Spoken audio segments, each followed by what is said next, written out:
In there, you meet someone new or someone you kind of know. You start with the usual hi, hello, followed by the safe questions. What do you do? Which team are you on? And then nothing. That silence hits. Heavy, awkward, uncomfortable. I've lived that moment more times than I can count.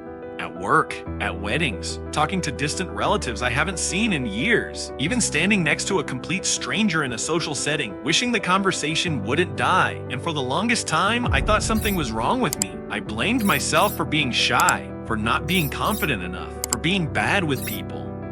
But here's the strange part around people I was comfortable with. I was the complete opposite, talkative, relaxed, effortless. So I asked myself a hard question. How can one person feel like two completely different people? That's when I realized the truth. It wasn't a personality problem. It wasn't even a confidence problem. It was a skill problem. Speaking to people in real conversation is a skill. Just like playing an instrument, just like writing, just like anything else that looks effortless once mastered. And skills can be learned. Over time, through trial, error, and watching people who seem socially fluent, I discovered 3 simple principles that changed everything.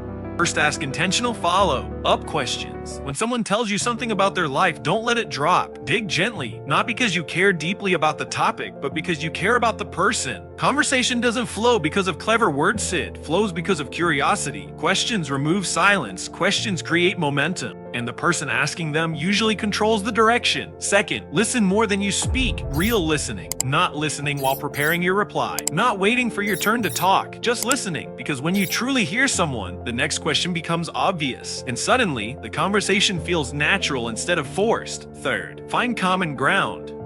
It's always there, sometimes obvious, sometimes hidden. But once you find it, lean into it. That's where connection happens. That's where awkwardness fades. And here's the final truth: silence will still happen sometimes. And that's okay. Silence isn't failure. It's just a pause. It passes. When you stop seeing conversation as a test and start seeing it as a skill, you stop fearing it. And when that fear disappears, you realize something powerful. You were never bad at talking. You just hadn't learned how yet.